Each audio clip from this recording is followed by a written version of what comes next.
안녕하세요. 최병수 교수입니다. 오늘 제가 준비한 것은 폴 고갱에 관한 겁니다. 그래서 제목을 불황과 폴 고갱의 인생 역전이라고 붙여보았습니다.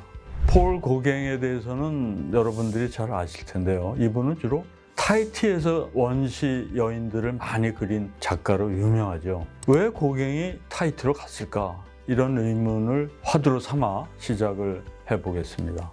고갱은 어린 시절부터 베가본드적인 삶을 살았던 것 같습니다. 그래서 라틴 아메리카, 인도, 남태평양 이런 데를 다 돌아다닌 그러한 기록이 있습니다. 그래서 이 고갱이 그림을 그린 거는 대개 20대부터 그리게 됐는데 파리에서 피사로라고 하는 인상주의 화가를 만나게 되고 그를 통해서 그림에 빠져들게 됩니다. 근데 그는 이미 직업이 있었어요. 그는 무슨 일을 했냐면 증권거래소의 직원이었습니다.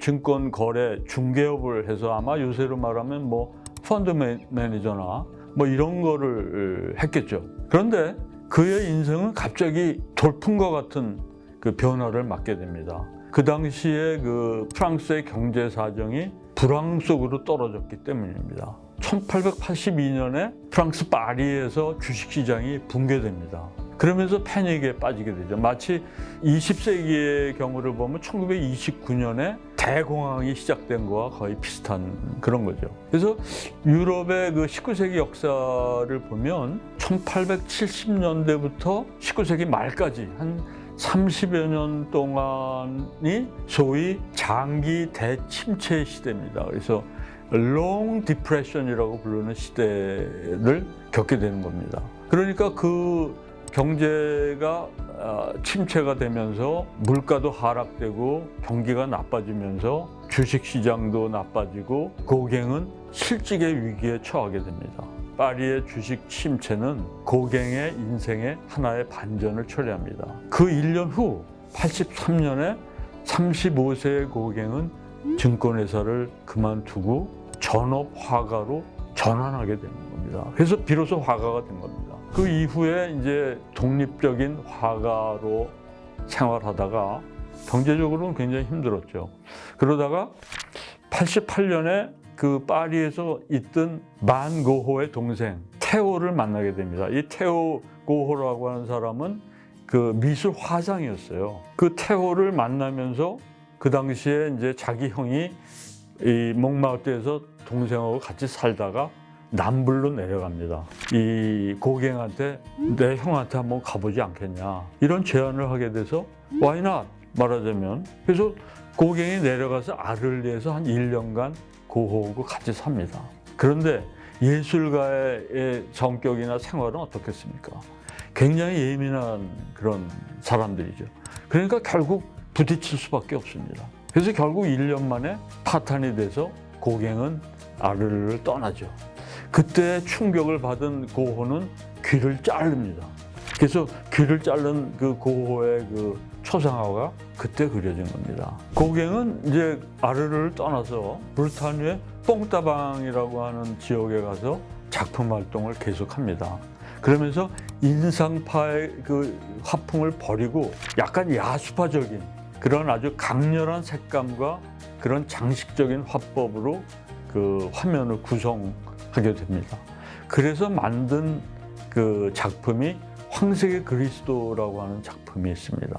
그리고 나서 고갱은 산업화된 이런 그 파리나 도시 생활의 염증을 느껴서 결국은 자연이 그대로 남아있는 그런 원시림 속으로 들어가고 싶어 합니다. 그래서 타히티로 떠나게 됩니다. 원신들과 똑같이 생활하면서 그 삶을 같이 나누고 그들의 그 모습을 화폭에 담았습니다. 그래서 그때 그림 중에 하나가 이제 타히티의 연인들인데 이 고갱의 그림의 스타일이 많이 바뀌어서 우리가 이미 이제 잘 알고 있는 그런 스타일로 와 있는 것을 알 수 있습니다. 그림도 그리면서 자연 속에 있다가 그때 그림들을 가지고 2년 후에 파리로 돌아오게 됩니다. 그래서 파리로 돌아와서 개인전을 열어요. 그런데 불행히도 개인전은 상업적으로는 실패하고 맙니다. 왜냐하면 아마 파리 사람들에게는 그러한 그 원시적인 어떤 그 색감, 그런 화풍이 별로 먹히지 않았을 듯합니다. 이 고갱은 다시 시리에 빠지게 됩니다. 그래서 1895년에 다시 타히티로 돌아옵니다. 타히티에 살면서 어떤 그 염세주의, 우울증 이런 것들로 자살을 기도하죠.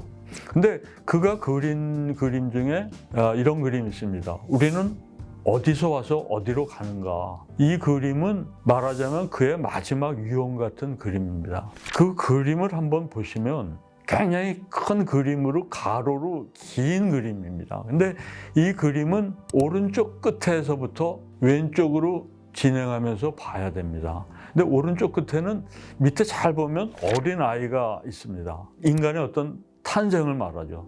태어나서 어떻게 살아가는가.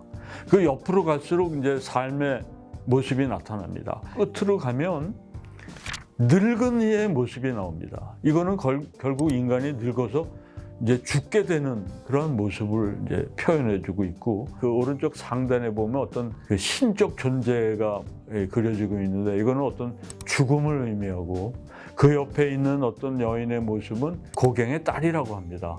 근데 그 딸이 죽었는데 일찍, 말하자면 어떤 그 딸의 어떤 영생, 딸의 부활을 어떤 염원하는 고갱의 어떤 그러한 그 간절함이 묻어 있는 그러한 그림으로 어떤 인생의 어떤 흐름 이런 거를 형상화한 그림이라고 생각이 됩니다. 그래서 우리에게 어떤 경건함과 엄숙함을 보여주고 있습니다. 우리가 다시 역설적으로 한번 생각을 해보면 그 당시에 1880년대에 프랑스의 주식시장이 붕괴되지 않았다면, 그래서 고갱이 어떤 주식 중개업을 계속했다면 오늘날 보고 있는 고갱의 그림을 볼 수 없었겠죠. 이것이 어떻게 보면 경제사의 어떤 이런 흐름이 화가의 일생, 개인의 삶에 영향을 주는 예술사에서 아주 역설적인 아이러니로 남아있는 그러한 사례가 되겠습니다. 네, 오늘 강의는 이것으로 마치겠습니다. 재미나게 보셨는지 모르겠네요.